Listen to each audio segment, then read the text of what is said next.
Welcome to the Advice Show, media with the common sense approach. So last night was the BET Awards, and you know, that's a show that I never watch.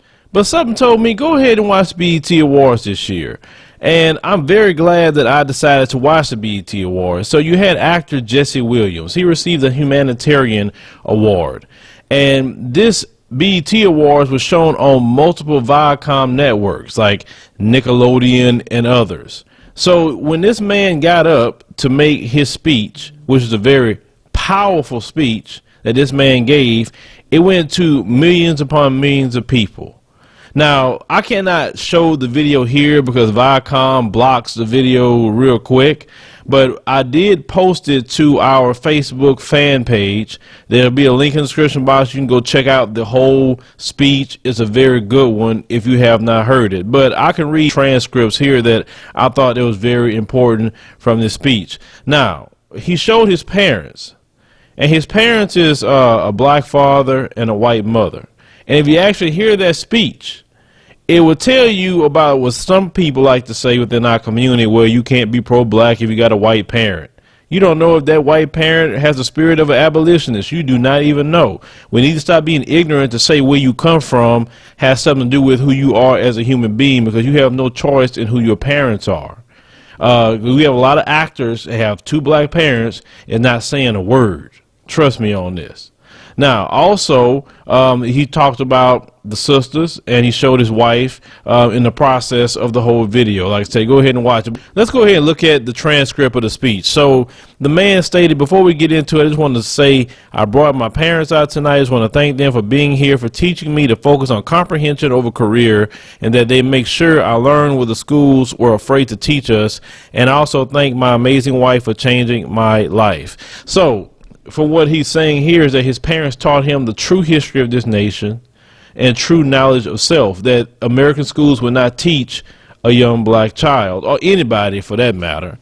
Now, he says, this award, this is not for me. This is for the real organizers all over the country, the activists, the civil rights attorneys, the struggling parents, the families, the teachers, the students that are realizing that a system built to divide and impoverish and destroy us cannot stand if we do.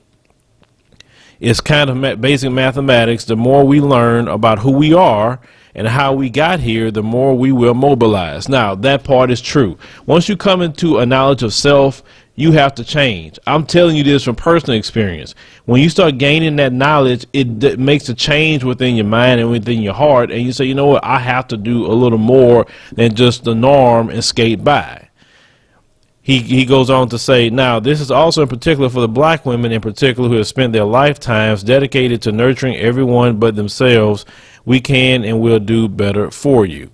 He continues to say, now that we've been doing is looking at the data, and we know that police somehow manage to de-escalate, disarm, and not kill white people every day. So what's going to happen is we are going to have equal rights and justice in our country, or we will restructure their function and ours. He continues to say, now, I got more for y'all. Yesterday would have been the young Tamir Rice's 14th birthday, so I don't want to hear any more about how far we've come when paid public servants can pull a drive-by on a 12-year-old playing alone in the park in broad daylight, killing him on television, then going home to make a sandwich.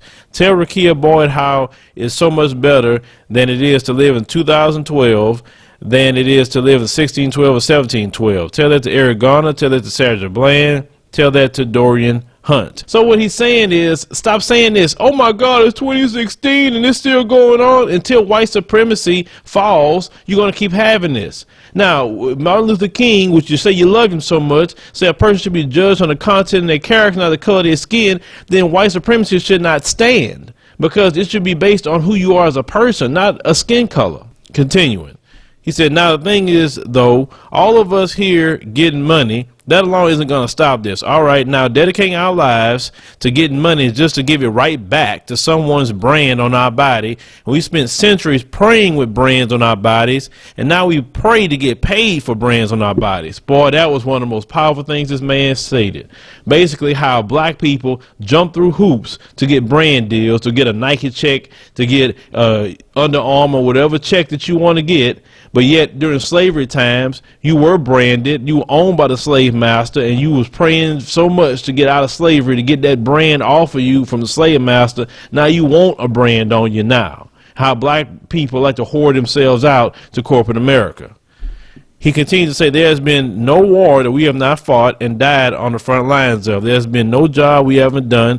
There's no tax that we haven't levied against us, and we paid them all.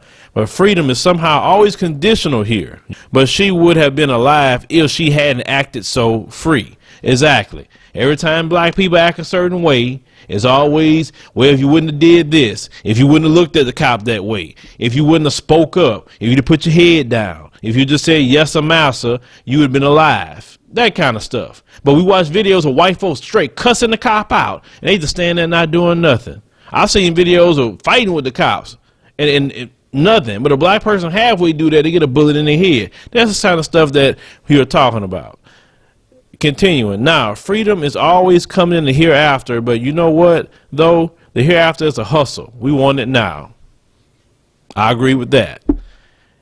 And let's get a couple of things straight. Just a little side note. The burden of the brutalized is not to comfort the bystander. That's not our job, all right? Stop with that.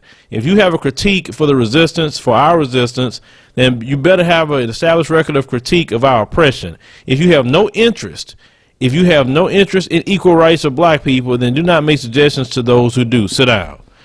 I get what he's saying 100% on that, because you have these people who love to talk about black people speaking up when paid public servants by tax dollars kill us in the middle of the doggone street, brutalize us, and do the things that are wrong to us. And then if we stand up, push back against it, and all of a sudden that's a problem. We shouldn't be doing that. They don't say nothing to those crooked police.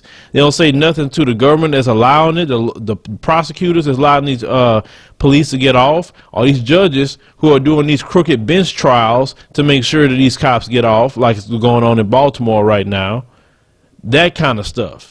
You know, because they want to maintain this system of white supremacy. And right now, white supremacy is being extremely challenged now, which they've never been this challenged before within the nation. And it's not just black people challenging white supremacy. It's Mexicans, it's Arabs, and it's even the other white people who's challenging white supremacy right now, because white supremacy cannot be the status quo anymore. The last thing he said, we've been floating this country on credit for centuries, yo, and we are done watching and waiting while this invention called whiteness uses and abuses us, burying black people out of sight and out of mind while extracting our culture, our dollars, our entertainment like oil, black gold, ghettoizing and demeaning our creations, then stealing them, gentrifying our genius and trying us on like costumes before discarding our bodies like rinds of strange fruit. The thing is, though, that just because we're magical doesn't mean we're not real.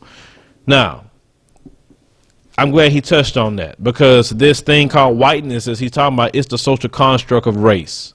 Race is not real at all, but race has to continue based on teaching it, appropriating it, and everybody in this nation, not just racist white people, are appropriating white supremacy. Blacks appropriate it, everybody appropriate it, and that's why I keep going. It's why I like to say it's an invention. It's not nothing that's physical that you can put your hands on.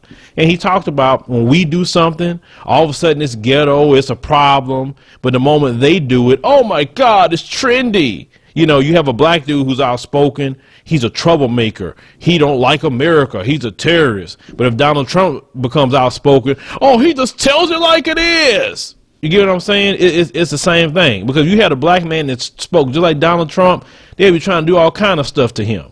But that's okay because he's a white man. See, that's the stuff that, you know, we talk about within our community. So Jesse Williams had pissed off a lot of people. And a lot of people are praising Jesse Williams for this speech. I have nothing but respect for Jesse Williams for this speech. I made sure to tweet him when I heard it and told him I have nothing but mad respect for you for what you chose to do on a national stage and use your celebrity to get the message out there, because this country is going through a change, folks, whether you like it or not. Beyonce on that show was political last night. Usher had a shirt on that said "Don't Trump America." The other celebrities were saying about getting out to vote because you can't basically let Trump get in there. What Trump is ushering in is the rise of the South, as they like to talk about, and another rise of white supremacy just holding that last fight to keep white supremacy alive. That's what Trump is representing and his followers. Now, if you do not want that, then you're going to have to make a decision on who you choose. Unfortunately for me, I hate it with a passion that Hillary is the only choice that we have. We have nobody else to choose from. But it's almost getting to a point that, well, do you want to choose someone that white supremacists hold dear, or do you want to choose somebody that, unfortunately, you may not like and done a whole lot of things that I don't support? But I mean, is it worse to have Hillary, or do you want Trump, the champion of white supremacists, to be in office? And it's really where we at with it right now. Unfortunately, it's a messed up choice that we have. Hit me up in the comments, use the commentaries, subscribe.